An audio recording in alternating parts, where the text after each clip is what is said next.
combat were all made by German frontline cameramen. Therefore, they stressed Nazi superiority. Success is unimpeded as Hitler's divisions move against outnumbered Polish defenders. Many people look at the Second World War through the lens of a Hollywood blockbuster. They think of heroic paratroopers dropping into Normandy, the clean-cut greatest generation sharing chocolate with liberated children, and the clear-cut triumph of good over evil. But if you were actually there, you wouldn't feel like a hero in a movie. You'd feel like a tiny piece of meat in a global industrial grinder. Nothing could be further from the truth than the sanitized version of history. For most of the world, World War II was a chaotic, starving, and relentlessly terrifying struggle where survival was often just a matter of being in the right ditch at the right time.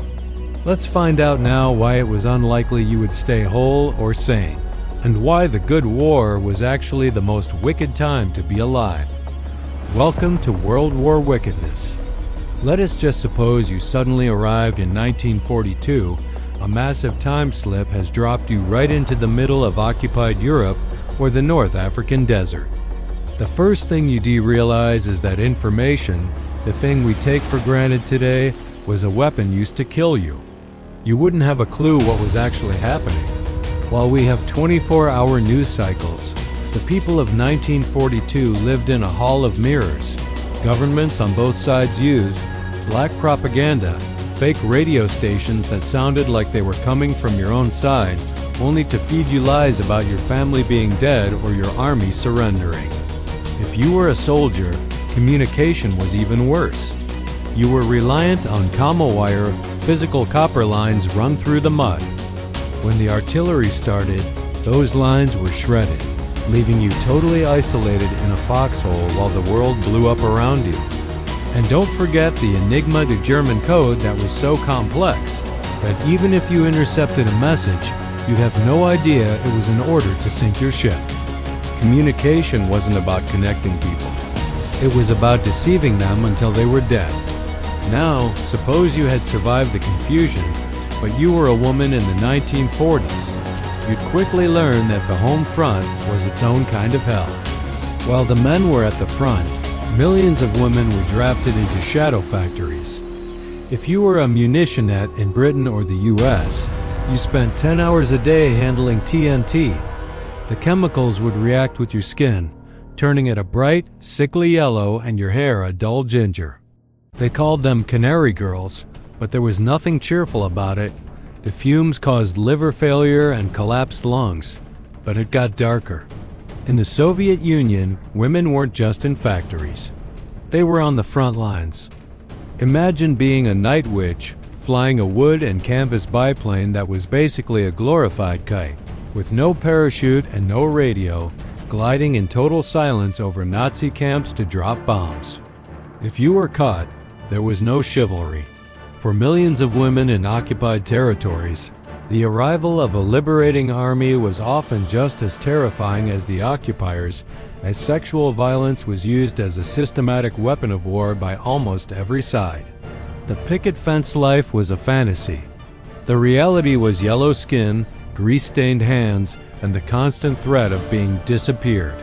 Today, we protect children from even the smallest dangers. In the 1940s, childhood was effectively canceled. If you were a child in London or Berlin, your playground was a heap of jagged rubble and unexploded butterfly bombs that looked like toys. Under Operation Pied Piper, thousands of British children were pinned with luggage tags and sent away on trains to live with strangers in the countryside, often facing abuse or neglect far from their parents. But that was the lucky side. In Eastern Europe, children were caught in the hunger plan. In the Siege of Leningrad, which lasted 872 days, children were reduced to eating famine bread made of sawdust and wallpaper paste. 1/3 of the city's population died of starvation. In Germany, by 1945, the Hitler Youth were no longer scouts. They were 12-year-old boys handed anti-tank weapons and told to stop the Soviet steamroller. They died in the thousands, children fighting a man's war for a cause they didn't understand. The problem with World War II was that it was total war. You weren't just a soldier. You were a cog in a machine that didn't care if you were oil. If you were a GI in the Pacific, your life wasn't about glory. It was about jungle rot. Because of the constant humidity and lack of dry socks, your skin would literally begin to peel off your feet in wet strips. Malnutrition was your shadow. You lived on K-rations tinned ham that looked like wet cat food and crackers so hard they could be used as shrapnel. In the desert or the Russian steppe, the weather was the primary executioner. In the winter of 1941, German soldiers found that their oil froze solid in their tanks and their fingers froze to their rifles. Without proper winter gear, thousands of men had to have their toes and fingers lopped off with pocket knives due to gangrene. You were always hungry, always itchy with lice, and always damp. Is it any wonder the average lifespan of an infantryman in high-intensity combat was measured in days, not months? The justice system of the 1940s was cold and mechanical. There were no rights on the front line. In the Soviet Army, Order No. 227, better known as Not a Step Back, meant that blocking detachments were stationed behind their own troops with machine guns. If you retreated, your own side shot you. In the U.S. Army, despite the talk of democracy, Eddie Slovik was executed by firing squad just for being too terrified to fight. But the real justice was found in the night and fog decree in Nazi-occupied lands. If you were suspected of being a terrorist, which meant anyone who didn't cooperate, you weren't given a trial. You were snatched in the middle of the night and vanished into the concentration camp system. By the time the Nuremberg trials happened after the war, the world had to invent the term genocide because the existing laws weren't big enough to describe the horror. The list of casualties in World War II is so large, it's almost impossible to wrap your head around. In total, between 70 and 85 million people died. To put that in perspective, that's about 3% of the world's population at the time. In the Middle Ages, a big battle had 10,000 deaths. In the Battle of Stalingrad alone, there were nearly 2 million casualties. This was the first war where civilians were the primary targets. The Blitz in London, the firebombing of Dresden, and the leveling of Tokyo were designed to break the spirit of the people by burning them in their beds. In the Pacific, the Banzai charges and the kamikaze pilots showed a world where life had become so cheap that suicide was considered a tactical maneuver. No one was an innocent bystander in World War II. If you weren't carrying a gun, you were a target for a bomber.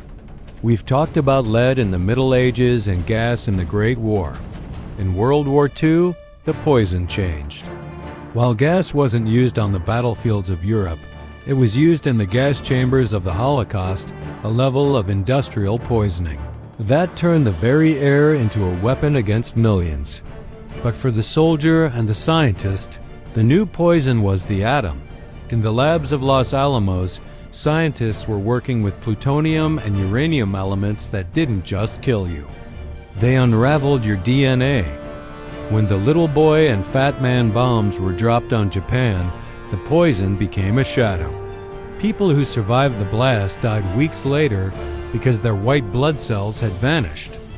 This was the birth of radiation sickness, a poison that could stay in the soil for decades, proving that humanity had finally found a way to kill the future itself. When the war finally ended in 1945, the joy was short-lived. The world was a graveyard. Europe was a landscape of displaced persons, millions of people with no homes, no families, and no country to return to. The psychological toll, then called combat fatigue, was massive. Men returned home and never spoke again. They had 1,000-yard stares and jumped at the sound of a car backfiring. The legacy of the war wasn't just the liberation of camps or the defeat of tyrants. It was the start of a Cold War that would haunt the next 50 years. The technology developed to kill, the jet engine, the rocket, the computer, became the pillars of our modern world. We live in a world built on the ruins of World War II, a world where the survival tactics of the 1940s are still baked into our politics and our fears. Thank you for watching this episode of World War Wickedness. It was a time of unimaginable shadow, but also a time that defined everything we are today. Please subscribe if you enjoy these deep dives into the grit of history, and I'll see you next week for another one. Stay safe, and remember, history is never as clean as it looks in the movies. Cheers.